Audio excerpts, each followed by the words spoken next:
The Super Metal Brothers podcast is the best. Really great stuff. I was in my car listening, and I was like, there just is not a better podcast.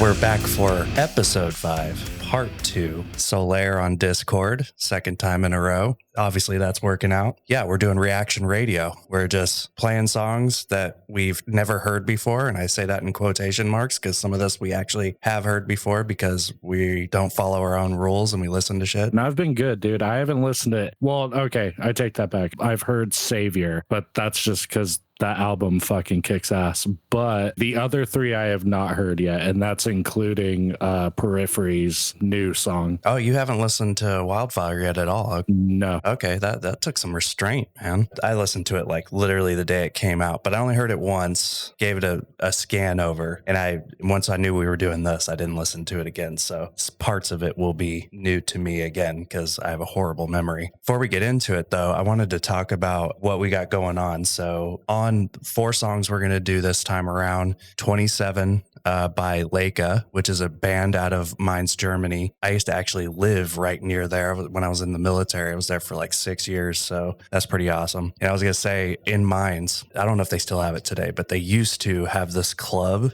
that has a pirate ship on the inside of it. Oh, yeah. This is a great story. You got to tell it. The butt pirate story. I got really fucked up that night because those clubs, they have, you don't pay for your drinks. You just go up and you have this like ticket that they friggin' like use a hole punch, do like some fucking Polar Express shit where they, make a shape on it and you have no fucking clue what they're doing. And then you scan the ticket at the end of the night and like whatever price comes up, you're like, yeah, I guess that's it, and then you pay the money. Well, I fucking didn't have the money because I was just like, oh, fucking free drinks. Cool. Like I was like, how are they going to tell? Because it was like one of those, how are they going to know type moments. Yeah. Well, they knew. And, so someone ended up paying for me that night, but I was so friggin' faded. I walked outside and there was like a cab driver. He didn't have any teeth. And I just like walked up to him and was like, hey, you know who the Tooth Fairy is or some shit like that? And like, he tried to get into a fight with me. And then I just started walking. And mind you, I was with a bunch of people, but I was like so gone. I didn't know. And I just started walking. I remember like just all of a sudden opening my eyes and I was like at an underpass and I didn't know where I was. And I was looking around. I was like, I think this is George Bush and like the tollway. I was in fucking Mainz, Germany. I was like so far away from,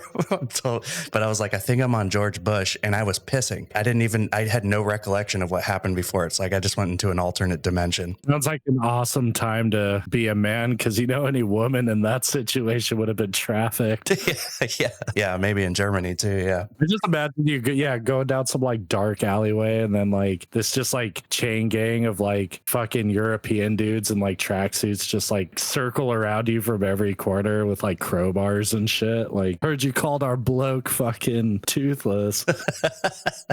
Yeah, exactly. It was not a good look that night, but we went there a bunch of times. That place was fun as hell. Mine was kind of like for the military guys that was in Baumholder, Germany. Shout out to Baumholder if you're listening. I doubt anybody from Baumholder's listening to this shit. We used to drive to Mainz. That's where we would party. So that's cool. And this band, Leyka, they got one song out right now. It's their single and they got an EP coming out. So they asked us to react to the song. And actually they want us to do the EP too. So we'll probably do that in the future. We're going to do a react to Wildfire by none other than the Periphery, right? And gent is a genre in my opinion.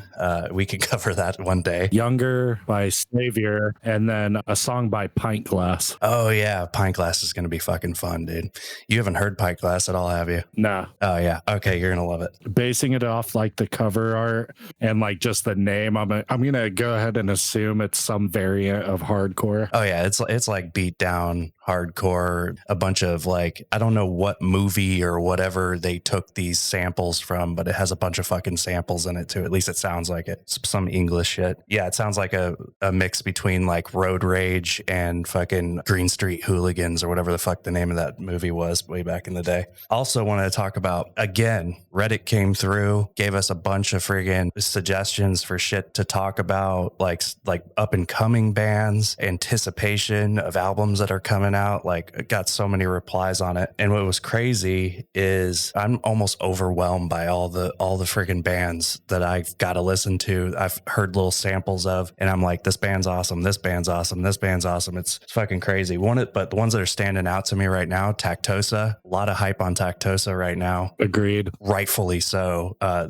Their EP's amazing. They have a bunch of features on it. It's fucking beat down hard as fuck. They even have a feature from Kyle Medina from Body Snatcher. They're both from Florida, so that kind of made sense, which is dope as shit because Body Snatcher is kind of my stuff right now. Also, Starve from Australia. They got a like 2-song single, album thing out, and that thing's friggin' hard as fuck too. Yeah, the one you had sent me that I listened to fucking went pretty rough, dude. I was enjoying it a lot. Yeah. I've actually been kind of exploring some of the softer shit. Granted, like we were talking about today, I've been jamming that And Hell Followed With album, which is pretty traditional deathcore, but it's fucking awesome. No, it's traditional, but it has something else to it. I don't know if it's just kind of like low production, or I can't really nail it. I've only listened to the whole thing once. They have like a sound that I haven't heard in a while, so I really like it. They like have almost like a lo-fi thing going on. Yeah, it's like a melodic deathcore, like kind of reminiscent of like As Blood Runs Black. Yeah,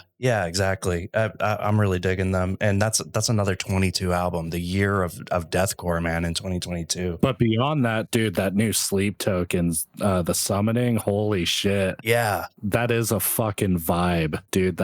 Dude, it's so proggy. It hits just in the right ways, dude. Like the breakdown in it is fucking super smooth, and then I don't know, I love that transition where it kind of goes into that, like after it does the little breakdown part again. Yeah, that like jazzy, like almost like love song, like almost like R&B. Yeah, no, it's fucking dope. I was kind of cracking up at myself over that because someone had mentioned Sleep Token in one of the Reddit posts, and I was like, oh, I'll go check them out because a lot of people mentioned them. Like they're really hyped right now. I pulled up like, I think it was The Summoning, their newest song. I listened to the first like 20 seconds. I was like, fuck all this Chevelle bullshit, and I just like turned it off immediately. Like the gatekeeper inside of me was like, fuck this shit, this is too palatable for everybody, and I didn't listen to it. I was like, that's definitely not for me, and I just let it pass. And then I kept on hearing Sleep Token. I saw some meme or something that said like the perfect song doesn't exist, and then it like had fucking the picture from The Summoning, and I was just like, what the fuck are these people talking about? So I was like, I'm gonna go give it a real listen. Yeah, just so I can bash it and tell everybody they're fucking like idiots. Y'all are fucking high on bath salts. yeah, and then exactly. It turns out like this shit slaps. My bad. Oh yeah, dude, I got to the solo. That meme was perfect because it literally has everything. It's got smooth fucking singing, like Chevelle style singing, which I'm not gonna fucking lie, I liked Chevelle back in the days. Oh, I still love Chevelle. I heard, I don't know if you would even know this band because they're more of like a pop rock band, kind of what I classify as like the bolder fucking Chad music. That if you've ever heard that band, they're on the radio all the time. They're called Bastille. I don't think I've heard that one. I think they're from England, pretty sure. And like the dude has like a lot of bravado in his voice, just like the dude from Sleep Token. Like they almost sound identical. Well, it might be the same guy, who knows, because Sleep Token's all anonymous. They're like Slipknot back in the day where they're not releasing their names or anything. So that's kind of interesting. They also have like a really cool like cult vibe. If you look at their like whole aesthetic, the masks they wear and stuff. Can you imagine like listening, like, because I could totally see the song being played on the radio along with a lot of their shit, dude. It's very radio friendly, palatable. Yeah, imagine listening to that shit and be like, oh, this slaps, dude, we gotta go. And you take your girl, dude, because she's like getting into it too, and then you see him play, you're like, what the yeah, just don't drink the punch. Whatever you do, dude. I've been looking to see if they're gonna tour the US, but it doesn't look like they're gonna do it anytime soon. I caught the bug, man. I was like, this is dope. Excellent musicianship. That song really is the perfect song. It's got something for everyone. And I do want to say too, like, since we've started this podcast, which I'm going to go off on a little bit of a tangent and I'll reel myself back in. But first of all, anybody who's listening to us weekly already, I know it's like a small number of people, but y'all just make it fucking worth it for me, dude. Our dumbasses are making content that people actually really enjoy, dude. And that it's very motivational for me. And I want to keep doing this for y'all. So if you're liking our shit, consider liking and subscribing us. Follow all our pages. We like to interact with you on that level, get into the comments, dude, go to shows, do all that. But what I was kind of leading back into was, you know, since we started this podcast, the way I listen to music is different now. It's like bloomed this passion to where I approach things differently. A lot of these bands I would have easily written off when I first heard them, but now I'm really listening on a deep level, inspired this love I have for metal in a lot of ways. Yeah, I could agree. Even the Boundaries review, you know, you and I talked about it and we said we need to listen to this album differently because I had some initial problems with it, but a lot of people were liking it. There had to be something there. And then once I listened to it and gave it a chance, I actually ended up really liking it. And now I actually listened to it today while I was working out and I vibed with the whole thing. Yeah, about people reaching out and stuff like that. I'm going to give a shout out to Will. Me and him had like a whole ass conversation today in chat on Instagram. He was telling me he listens to the pod. He likes it. It's something fulfills some part of his day that he needs. That he's a really cool dude. I think he lives up in Pennsylvania, if I remember correctly. I love that type of shit. So you guys reach out. Let us know you like the stuff. That's how we know we'll keep going. If we do this for a year and there's only 20 people listening and none of them are even telling us that they're listening, we might not continue to do this. So if you like it, let us know. Also, to help incentivize you, G-Spot and I have talked about it, and for every person that, you know, throws us a like and subscribe, G-Spot will suck your dick from the back. Yes. And I'll reach around to the front. Yeah, that's how I do it. I definitely enjoy that. Anyways, people reaching out, bands reaching out. It's really cool. Yeah. And just like all these bands that we've been listening to, like I'm getting into stuff that I would never be into. Like I discovered Our Martyred Lady. If you haven't listened to them, Solaire, you should definitely give a chance. It's 40K themed deathcore. Like, I don't know if it's deathcore. The second EP is like a sequel to the first and it's all 40K. So it's all like, I can't remember, like Xenos, friggin' Exterminatus. It's like all the terms that you see in 40K. And it's a pretty dope album. It goes hard as fuck, so definitely check that out. Yeah, I will. I can't even name all the bands that I've gotten into. And also I wanted to give a shout out to A Pretext to Human Suffering. Yeah, that we just listened to that single they have, Void. That shit's super heavy, dude. My balls hung real low during that song. Lead singer, I think his name's Vince, is out of Fort Worth, which is right near Solaire, so maybe we can get like a collab going with them. There's that Hunt the Dinosaur show coming up in March, and it's got Sky Boss, Bloodletting's gonna be there. We definitely got to go to that show. So if anybody's planning on going to Hunt the Dinosaur, hit us up. Your boys will be there. Come chill, have a drink. Yeah, so let's get into it. We're just gonna react to this stuff live. So yeah, so this first one is 27 by Leyka. That's spelled Leyka. Yeah, this is the band from Minds.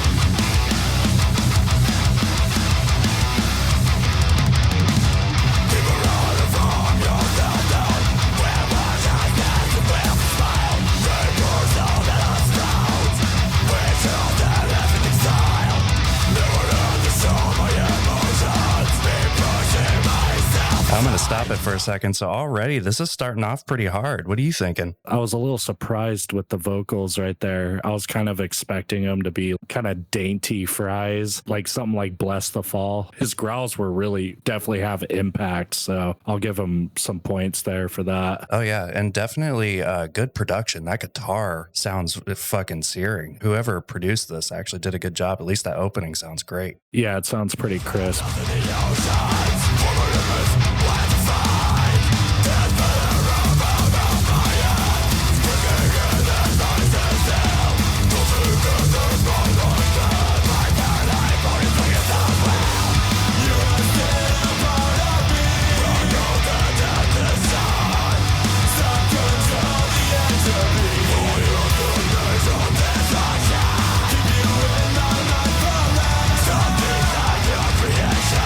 Really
noticing that last bit right there. I feel like definitely taking some influence from In Flames. I don't know if you heard that at all. I didn't catch that, but now that you say it, I can see what you mean. Yeah, it definitely has some In Flames. I know they're in Germany. I'm assuming that means that they're German. And definitely in the clean vocals, I can hear it, what it seems like a little bit of a like an accent, which is okay. Not that there's anything wrong with that. He has a different tone than I think I'm used to, but it's not like anything I can't get past. Yeah, I would say that's probably a good thing. I've said this time and time and again, but I feel like there's a major problem with metalcore is everybody's just trying to replicate that one style of cleans. Finally, people are starting to kind of branch out, so it is nice. His cleans in this kind of remind me of I Killed the Prom Queen a little bit. Oh, interesting. It's a little deeper, a little more bravado in there. I was going to actually call out It Dies Today. That's a good callback. But there's definitely a lot of the early 2000s influence here. The guitar sounds great. Yeah, actually, now that I'm thinking about it, it's a lot of Bullet for My Valentine. Oh, yeah. Okay. Yeah, that is almost the perfect analogy. Yeah, I do hear some Bullet there. Dude, I loved Bullet. They were fucking awesome. I didn't get into them too much because during that time, I just felt like Kill Switch and Parkway was just the gold standard for metalcore. And actually, even before that, Atreyu. Ooh, you know what? Actually, I kind of hear some Atreyu in there too. They're probably influenced by all of that. I mean, there's no way they're not. Lots of early 2000s metalcore.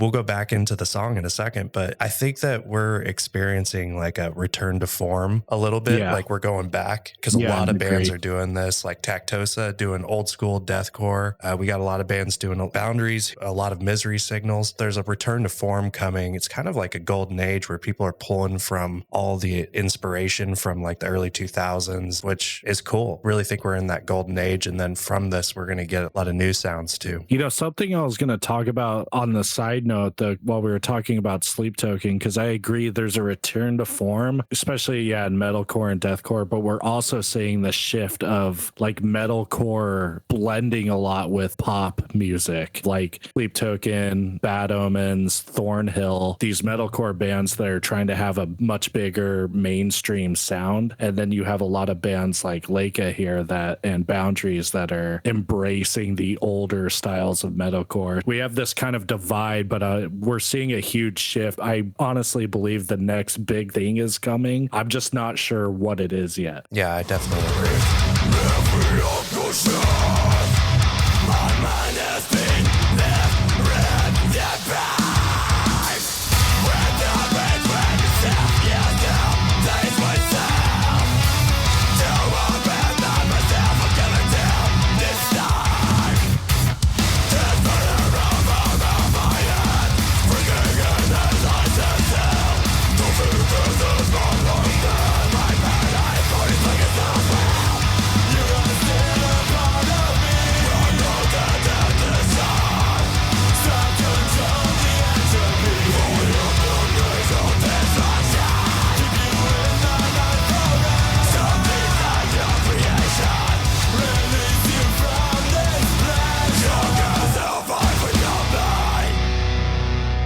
All right, so that was a whole song. I was impressed, actually. Fucking great production. I didn't catch all their names yet, but the lead singer, his friggin' gutturals are great too. Really crisp. Yeah, I would say the vocals definitely were the standout for me. Yep. The music was nice and clean. I agree with you on the production, but I felt like it kind of lacked some impact. But that might just be a personal thing with me. That's not necessarily a negative factor of the band in any way. This is a good intro to the band, I think. I'm hoping that the EP they come out with, they give us a little bit more of who they are, because this is the only song that's out by them right now. I'm excited to hear whatever they have planned for the EP in hopes that it's a little more diverse. Like, I don't know if I would care for a whole album. I guess you could get away with an EP, but if they had like, say, a 10-track album where every song was kind of identical to this, I'd probably get pretty bored. Yeah. It sounds good. They're off to a great start. Miss May, I was kind of that way too when they first came out. You know, I mean, they had just one general sound, and then I guess as time went on, they kind of grew. Every band does that. I don't know why I got into the idea that every song on an album has to be amazing to me. There's so many albums that I love that half the album I didn't even like because it just wasn't for me. So they do a full-length album. There's 4 songs on it that I like. I mean, that's pretty good if you really think about it in the grand scheme of things. Rarely do you like every song on the album. So I'd say especially this day and age when a lot of artists, they rely a lot on singles to kind of carry them, because that's just the way it works with Spotify and playlists nowadays, is you only really need a couple of singles to hit. yeah, I'm surprised that people even do full-length albums anymore. Dude, you just read my fucking mind, because that was something I was going to talk about. Just having EPs and things maybe that are released like once a year, once every 6 months or something like that. But then I think back to like albums like Pain Remains, where there is a whole theme for the album. And it's like, oh, okay, I wouldn't have it any other way. Because when Lorna released the singles for Pain Remains, at first I didn't really like them. But when I listened to the entire album and I got the full context, I was like, okay, this whole thing fucking slaps. Leyka, they reached out to me directly, asked me to feature them on the podcast. Thank you, Leyka, for letting us stream your music. We like it. We're excited about what's coming next. And I think you guys will discover whatever it is you bring to the table. It's kind of hard to judge based off that one song. I'm excited for whatever you guys release in the future. And when your EP drops, we'll definitely view that for you and give you honest critiques on it. So we're going to move on to the next song, which is the one that I'm probably most excited for. I've heard this one multiple times, but Solaire, you have not. So, and I don't think you've heard anything from this band. This is PintGlass, Beer, Gear, and Fear. This band, this album is actually just fun. It's beat down, and they have a lot of, like I said earlier, like excerpts from different movies and shit. I don't remember if this was on a podcast or on the phone where I said that there's a whole class of slam, grind, beat down who were the kids that like ate their own boogers in school, and the way they dealt with being made fun of for eating their own boogers was just doing music. I feel like this is like one of those bands, but this band, their sound alone makes me go, I really wouldn't fuck with these guys. Yeah, it's like those emo kids. Like emo kids didn't kill themselves because they poured their emotions into their music. You have the little slam kids who are like, PintGlass stopped me from eating my own boogers. And they still eat their boogers, but they can beat the shit out of you too. Yeah. I don't fight. I mean, I don't pick fights with people. You're like, who that's pick cool, boogers. man. You keep eating your boogers. That's cool. All right, so I'm going to go ahead and start the song. Pushed his face up against the trench and shoved a 6-inch nail up his fucking nose, and I hammered it home with a duckboard. It was fucking biblical, mate.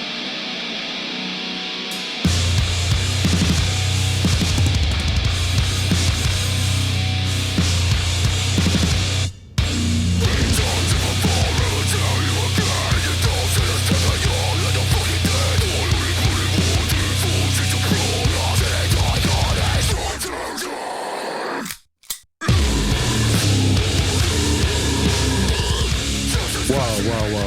That was brutal as shit, dude. I was not expecting that. Yeah, they're fucking dope, dude. I thought, I was like, okay, sounds like hardcore, but then yeah, that definitely took it to like the beat down level, dude. Loving it so far. They got this has Tim Luth from Cold Hard Truth in it too, as it featured on the song. Okay. It goes hard, dude. It was fucking biblical, mate. Yeah.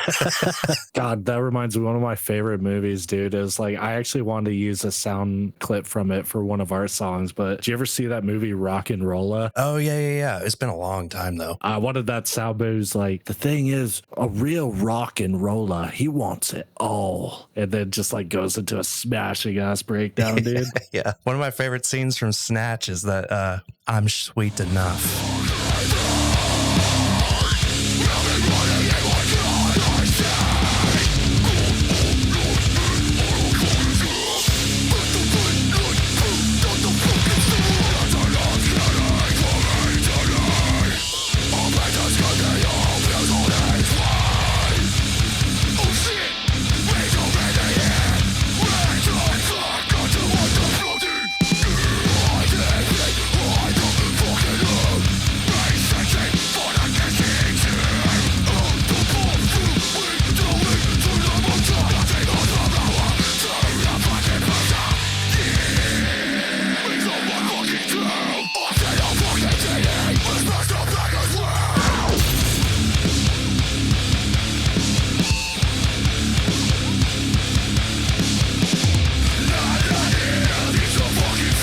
This is for white people what gangster rap is for black people.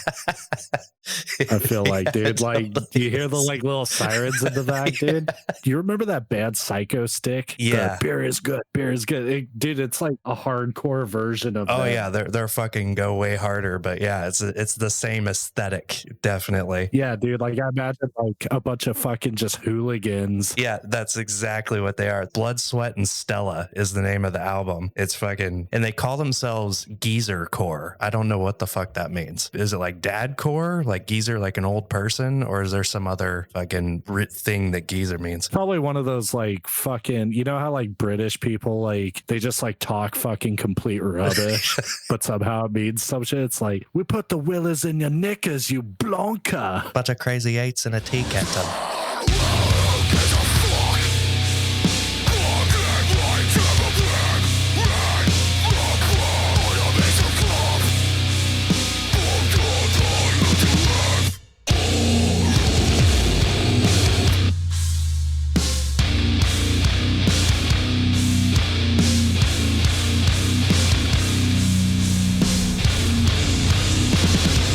This is some fuck off business. I'm gonna pause it there because you know it's coming, dude. Yeah, it's gotta like be you coming. know right there, dude. It's fucking about to hit. This dude, is some and I'm fuck off business. Dude, this shit's got me so fired, dude. I just want to like cruise down the street in like a fucking lowrider, just blasting this shit, dude. Dude, I did that on a drive from fucking Denton coming back from the VA. I had my windows down rolling this shit. This whole album is nothing but Jun Juns the whole fucking time. It could be a 28-minute fucking song. This is like the mosh pits where I expect people like fucking getting smashed upside the head with beer bottles and like someone's just got like a fucking spiked bat. Oh yeah. I can't imagine what this fucking mosh would look like. Oh. People who are hardcore PintGlass fans, it would be fucking brutal. Greg Abbott would be in that motherfucker. Hot Wheels, dude. Hot Wheels. If you're on Insta, you know what we're talking about. Fucking Greg Abbott said he can fucking crowd kill you into the next fucking dimension. I mean, he's already doing it. I mean, if he was a real crowd killer, dude, he would fucking support abortions. Pro-choice. That's true. That's true. All right, let's keep it going.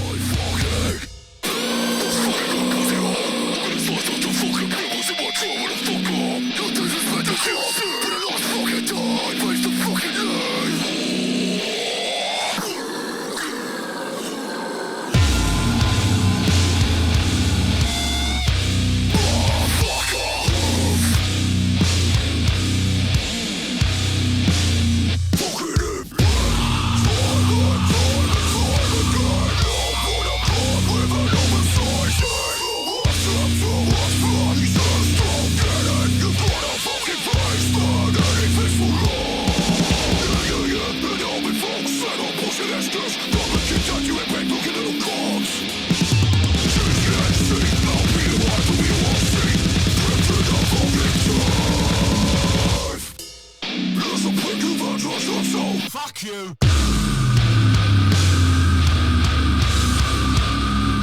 There you go. Fucking Beer, Gear, and Fear. Fucking by PintGlass. Dude, I see what you're talking about. That shit's got me so hyphy. Yeah, dude. That shit goes so fucking hard. I want to like just like find like random people and kick them in the box.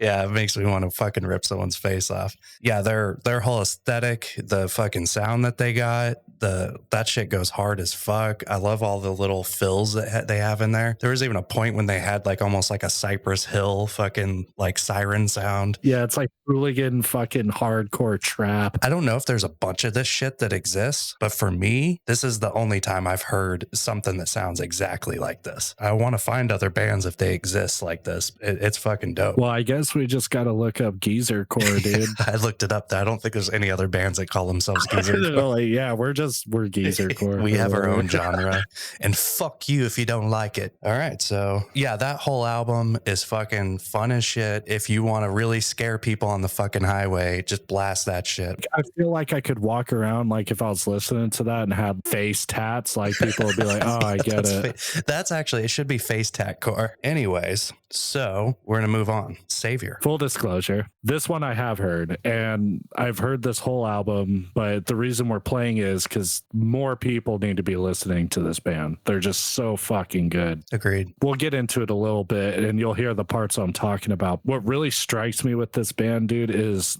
the guitarist just knows exactly where he wants to add all these little embellishments to when he's writing a song, but it fits so perfect. It's so methodically done. I love it. The whole album is great. I think when we talked about this before, you said Bracing Home didn't really do anything for you. I even recommend you go back and listen to that one because that's actually one of my favorite songs off the album now. Younger's definitely probably the single off the album. At least it seems like that's the one they're trying to push the most. And these guys are from Australia, right? And they gave us a shout out too. So right back at y'all, dude. We love the new album.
Dude, I love the sound of the guitar on that intro. And then that first riff that comes in is pretty tough. It's a good groove. And this is something that's different than what I've been listening to lately. They just groove a lot. And they got their breakdowns that break it all up. But I would say that's the real highlight for me with this band is riffs. Yeah, they're definitely comparable to Era and Texas in July, those types of metalcore bands with the groovy jet kind of sound. But I don't know, man. Well, first off, that build up into the song is fucking phenomenal. It's so simple too. I don't know what about it, but it just like gets you ready and pumped for it to like come in. I had mentioned, compared them to Texas July and Era. There's something about this guitarist, dude. He just thinks in like a different way. The dude is definitely, I mean, the whole band sounds great, but the guitarist really is just super technical and super talented, even just from first bit. He reminds me a lot of, not necessarily in sound, but in just technique, as the guy from August Burns Red. That guitarist, he just like ran the whole fucking band, especially if you go back and listen to Constellations, all over the fucking place. And this guy feels like he has that same level of like, they're really following him in a good way. Yeah. All right, let's keep going.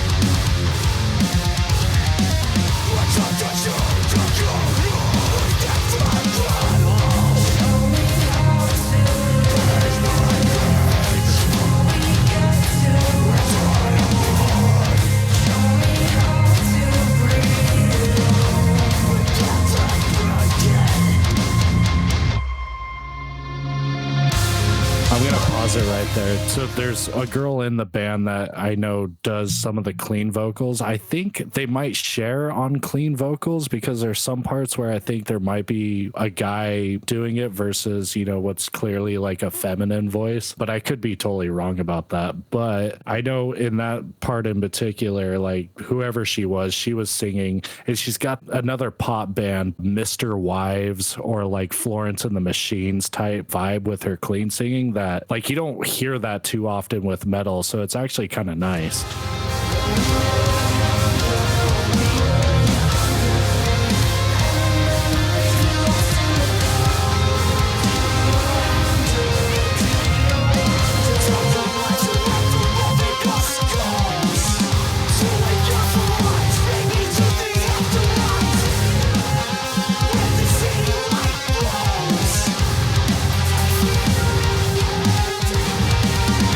I'm gonna going to go ahead and assume that based on what I'm hearing, that this is probably a Christian band. Ooh. Obviously, their name is Saviour. All the themes I'm getting and the words that I'm able to make out on just this first listen to it is they're definitely a Christian band. But why is it that Christian bands have some of the best fucking riffs ever?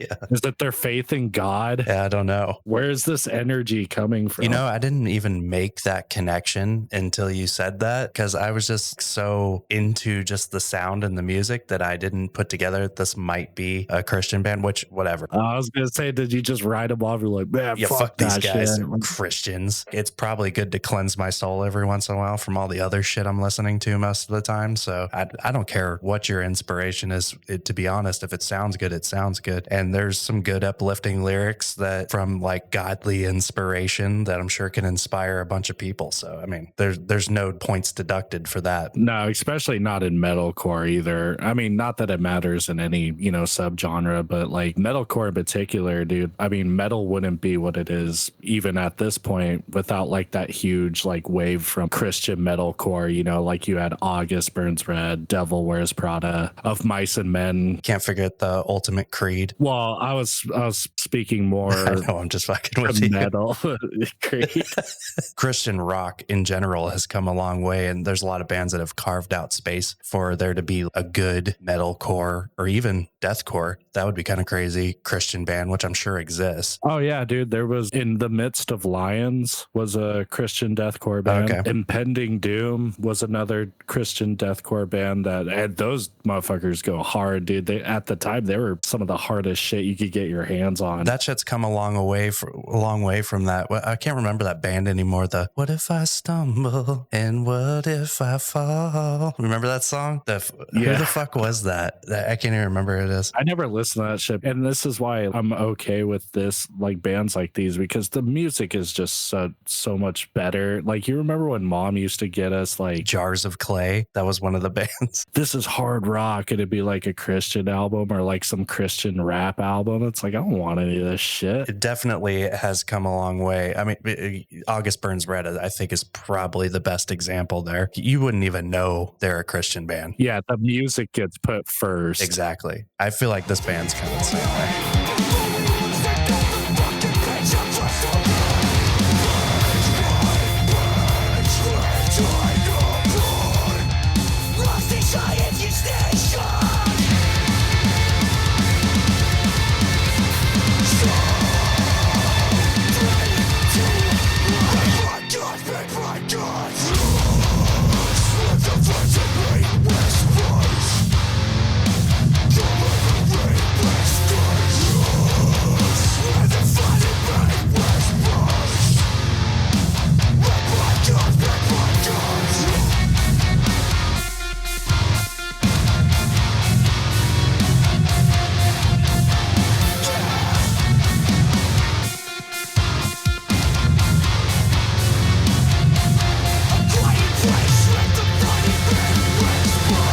I just wanted to stop it right there to point out that breakdown. That's what got me hooked on this band, is that breakdown that they hit. The guitar sounds crazy. It's fucking chunky. And that echoey fucking riff that comes in right afterwards, it has a little bit of thal, like a sprinkle of thal on it. Yeah, I can see that. Yeah. I love that fucking breakdown. Definitely some Vildyarda. Yeah, you wouldn't expect that breakdown to be that heavy, dude. No. Even like just based on what you heard before it, dude, with that song, dude, like it drops, dude, in fucking octave, it feels like, dude. Like if you were, listening in like a bomb ass system and all of a sudden you just got hit with that, dude, you'd blow you out your fucking seat. They still, though, keep that groove that I've been talking about. It's not just chunky to be chunky. It's so on fucking beat and just groovy at the same time. It makes you want to do like almost that fucking dance, like lean back type of thing, because it's just got such a good beat to it. Yeah, dude. No, I'm digging it. Let's keep going.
that almost like second part of the chorus that comes after the clean singing, and he's just like those riffs he's doing on the guitar, dude. I love that section. That's probably my favorite part. Oh yeah, like if you get super proggy with the guitar. Yeah, he just has such creative parts. And they're not like sometimes that those really progressive riffs, just they're progressive to be progressive. They're just all over the place, and it's technical all over the board as far as the guitar goes. Right. He keeps it simple enough that it's palatable. And we listen to a lot of music that's not palatable for a lot of people. Rings of Saturn, you can't just give someone Rings of Saturn that's never even listened to fucking Metallica and expect them to fucking enjoy it. That's a acquired taste, right? Yeah. This is like French fries and a hamburger. Let me show how American I am for anybody outside the States that's listening.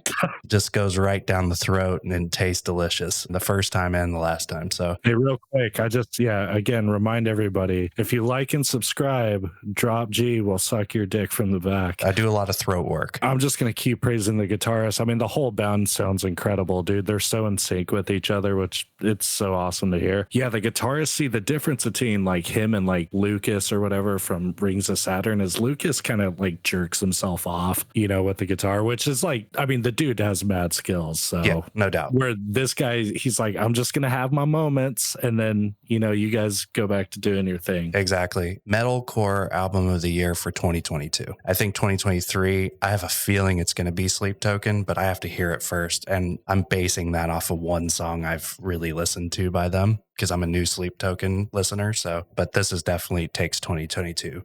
No problem. Oh yeah, for sure. All right, let's keep going.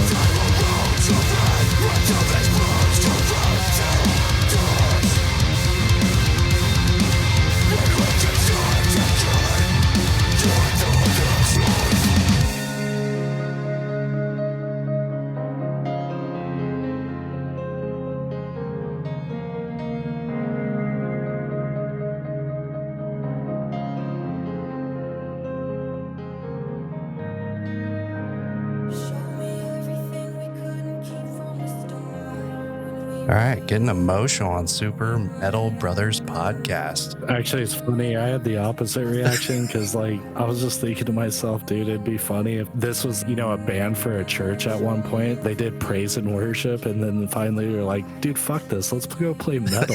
Yeah, that might be what it was. I don't know, last part, I kind of see myself in a bathroom, candlelit, tub full of bubbles, me and Valis drinking Chianti with fava beans. That's where I could see happening right there. And just listening to Saviour, dude. Listening to Saviour.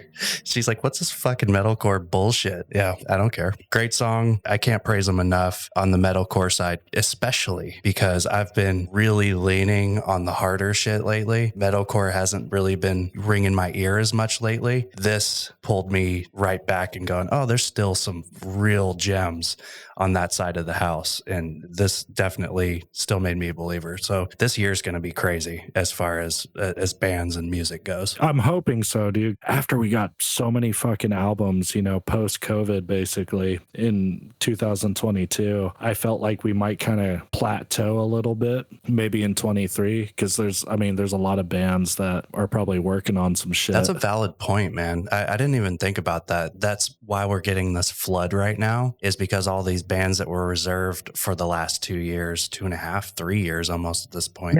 Yeah, it's a valid point. And most of them weren't even, imagine they weren't fucking touring, or, if they were, it was at a very limited capacity. So what did they do, dude? They fucking wrote music. Yeah. This entire time, dude. And that was actually another thing I was going to mention aside from Saviour and what we've been listening to. But it dawned on me the other day because Tom Barber, who's formerly of Lorna Shore, now in Darko and Chelsea Grin. Okay, so Darko just released a full length and an EP, like months apart from each other. Chelsea Grin released the first part of a double album, and the second part will be in April, I believe. So that kind of just shows these dudes have just been making music because they just have backlogs now where they can have multiple releases in 1 year. Especially, dude, between Tom Barber, that's 4 releases. That's fucking insane. Yeah, that is insane. saying. And I can't believe I didn't put that together till you said that just now, because that's totally the reason that we're getting all this good music. And it seems like a flood right now, because metal, I feel like, is blowing up, but it's for the good, and we needed it, because I felt like metal was stagnant for a while. Dude, I went back to rap for a while. I was listening to I pulled out Cypress Hill and some old shit because I wasn't hearing anything that was really, I was in tune to. Yeah, but no, it was to your benefit, dude. Metal did kind of start getting fucking stale there for a few years, I would say. It felt like, at least to me. I'm going to keep talking about Sleep Token. You have this band that's like at the cusp of breaking into like the real mainstream again. And I mean, you have bands like Ghost and Bring Me the Horizon and Parkway that are in those upper echelons, but Sleep Token's doing it in kind of a different direction, because it's not about selling out. Yeah, they're like art rock. I'm excited to see metal just get more popular in general, between, again, Sleep Token, the popularity surrounding Will Ramos and shit, and just bringing in this whole new crowd of people. Yeah, it's going to be dope. We may break through again, dude, like the new metal days. It may happen, and it may be way harder than it used to be. That was another thing, too, is that the drummer, and I think he writes pretty much all the instruments for Darko, too, but he's the drummer for Spite. Like, how do you have time to do all this shit? Yeah, and Spite's fucking killing it too. Yeah, so let's go to the next one. I'm excited for this. At the day of recording, it's the 24th of January, and Solaire has not listened to Wildfire by Periphery. I have. I think it's going to be what we expect from Periphery at this point, but let's just go into it. This one's a long one, so we'll probably just let this play. I'm ready for the journey. Let's just do it.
So what are you thinking there? Holy shit, dude. Okay, just that first part is one of the heaviest shit Periphery's ever fucking done. Oh, yeah, dude. Misha just said, fuck you, dude. I'm bringing it, dude. Dude, Spencer, did he grow some balls? Like, seriously. It sounds like it. He was one. It took a long time for him to grow on me, like a lot of people. I think the fan base is kind of split down the middle with that. Like, you either love him or hate him. And I still don't like all his vocals, but he sounded really good there. Yeah, he does this thing, and you heard it in that clean right before we paused. It's his style that I'm learning to like a lot. He goes down in the scale rather than up when you expect him to go up. Yeah, I noticed that too. He always drops down like it seems like an octave. It's his style of doing it. The first time I heard that, it really didn't do anything for me, but the more I listen to it, the more I like it because it's his style and it's something unique. This does also feel like it's a natural evolution from Hailstand from that album. I could hear this song on that album, even though there is some stuff in here that I haven't heard them do before. I might have to go back and listen because honestly, Periphery, I didn't really get too much into Periphery post P2. Now It's Personal. Every song on that album's just an absolute banger. But yeah, the ones following it didn't really capture me. This dude has my attention like immediately. Like I got lost in it. Oh yeah. There was two songs that specifically stood out to me on Hailstand, and that was Reptile, which is like fucking 8-minute song or some shit like that just goes all different directions. I really like the progressiveness. And also It's Only Smiles, which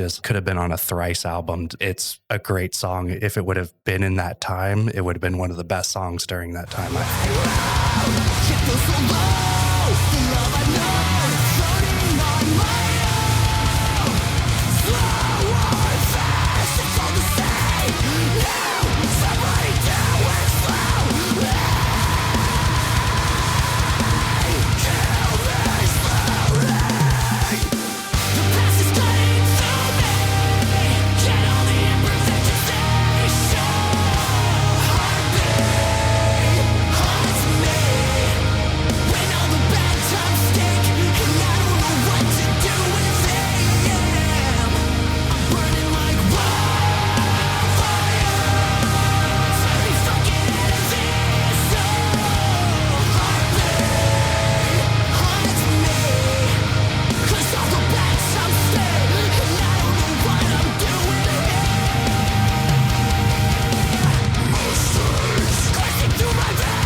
I'm not sure how I feel about the chorus. It's definitely, progressive in nature, which I like that aspect of it. It just feels really off to like the rest of the song. So might be something that needs to grow on me. There's a lot of transitions. And I think at this point in the song, they're doing a thing like they did with Reptile, which I know you didn't really listen to, but it could be 3 different songs. That's what they're about to do. So I think they're transitioning into that at this point. I think that solo, I'm going to assume that's Misha. It could be Mark. That was pretty dope. I don't know how they remember all this shit. They have all these like 7-minute songs now that have 3 different songs embedded. That part's impressive. Between the Buried in Me even goes crazier. And I've seen Between the Buried in Me and they kill it live, dude. They're amazing. One of the best live bands I've seen. That was my experience. And they played Swim to the Moon, which is like off the Great Misdirect, almost 18 minutes long, dude. And I saw them play that one live. I don't know how you replicate that, dude. You have to be like fucking geniuses. And I'm sure there's some improv that's kind of thrown in. When we saw Red Hot Chili Peppers, the guitarist for Chili Peppers, dude, all the solos they played, he improv'd on the spot. They weren't even the same solos, but they sounded amazing. Yeah, they did. So I wonder if there's a lot of that fuckery between BT Bam and Periphery even, where they just like,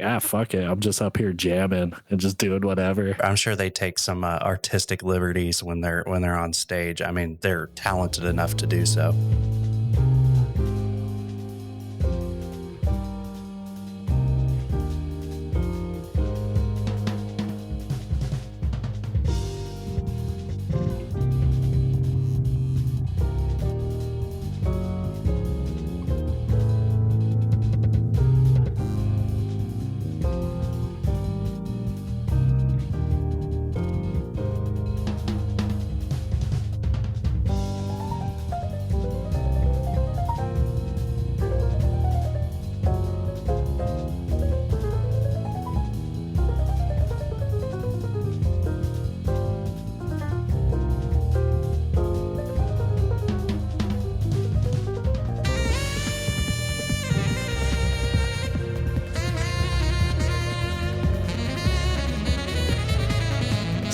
So I gotta hear what you're thinking at this point. Okay, so as far as progressive goes, this is par for the course. For Periphery, though, on the other hand, dude, that just made me an absolute fan of the song, dude. You throw in saxophone anywhere in a fucking metal song, I will love you forever. They really pulled out the plug on genre bending. The first time I heard it, I was like, I almost expected the fucking lead singer of Incubus to start coming out and doing the shit, you know, like some slam poetry to start, you know, fucking really make it emotional. And that's what I was getting at earlier when I said that they're about to go to a change. They were kind of bringing it down to go into this part, and we paused it like right when it started. For a second, I was like, did we fucking change the song to the shit I really listened to on the side, you know? Yeah, like all of a sudden I'm like went from sitting at my computer to riding an elevator.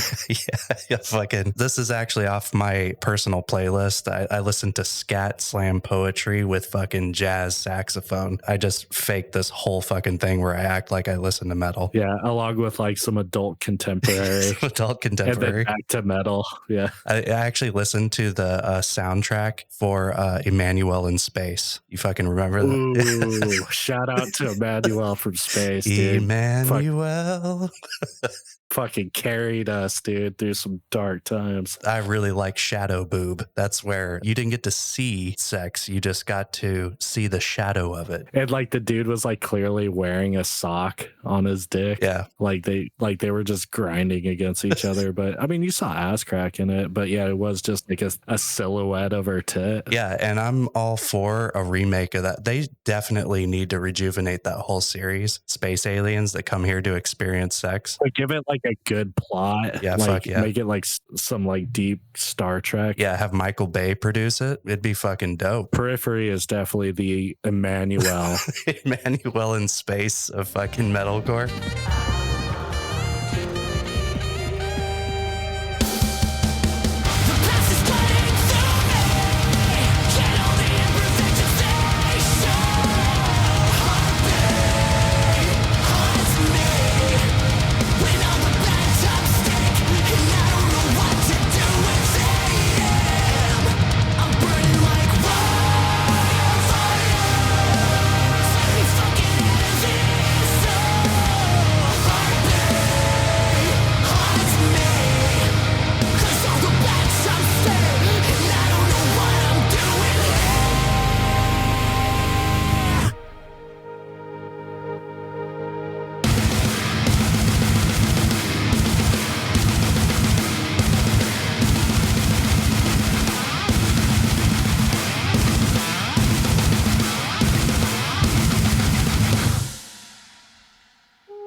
That last bit was totally unnecessary, but I fucking love it. It was highly unnecessary. But dude, I love actually that it came back with that chorus, but with the chugs. Yeah, and then they go into that like blast beat at the end, which is completely unexpected. And then they fucking hit the first 4 notes of the intro to Mandalorian. Yeah. I don't know if you fucking caught that. So we got Hailstand choruses. We got some pretty dope solos. We had actually some really good fucking riffs that were just hard. And then we got fucking Emmanuel in Space vibes, fucking with saxophone. And then we got a fucking blast beat followed by Mandalorian. Like, what is that? That is the fucking kitchen sink with everything else. Like, what else could they have put in that song? Maybe some like Jewish klezmer music where it's like ding, ding, ding, ding, ding, ding. They could have thrown that in there.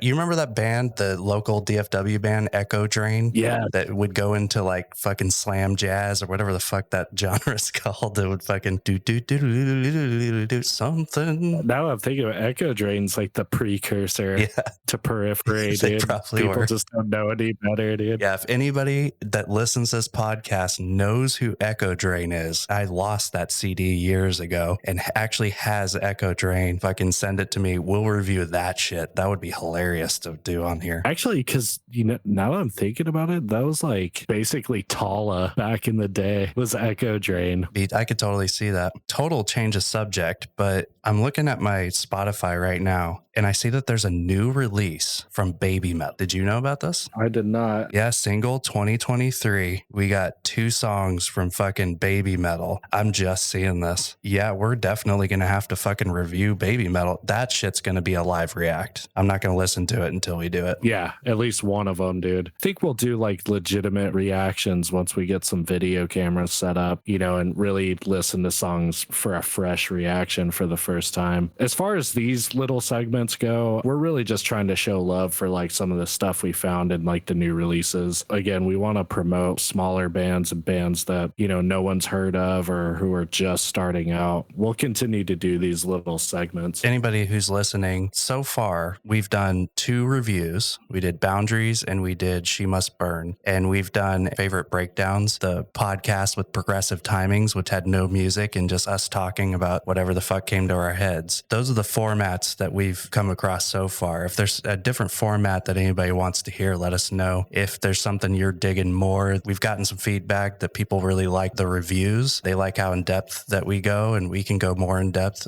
We plan on doing Sold Soul next. We're going to do an in-depth review of that. So that's going to be our episode 6. I want a little bit longer for that because I really want to dive into that one. So I'm thinking next episode we do another where we kind of just discuss the state of the current metal scene, just kind of have a dialogue because there's a lot of shit to talk about right now. I want to talk about this kind of rise against the industry with certain bands like Alpha Wolf with the merch situation, little moments where these bands are fucking tired of the way they're treated throughout this industry. So I kind of want to touch on that. There was that whole thing with Ben Dewar from Shadow of Intent on Reddit. That'll be a fun one. For the next episode, I think we're just going to open up the dialogue for where we're at with music right now and all the news and shit and what to expect. Quick recap. We had PintGlass, we had Periphery, Leyka out of Mainz, Germany, and we also had Saviour.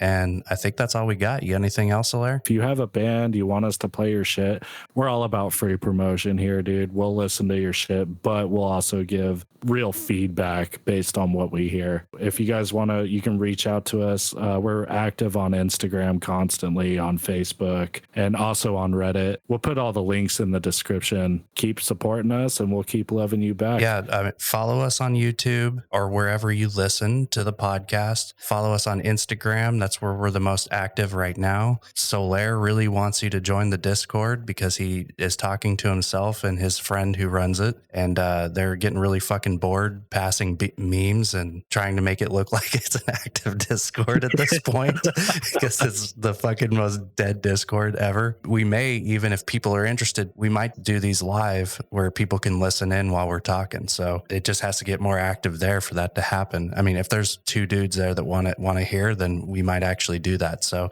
find us on social media, like or at least subscribe so we know that there's people listening. That would be a big help for us. We're not making any money from doing this. We're spending our own time to do it, and we love doing it. We want to make sure that people are actually listening and we're not just talking to the fucking void. All right, with that, we are fucking done. So till next time, what cliche shit do you have to say, Samara? We're going back to gay backcountry.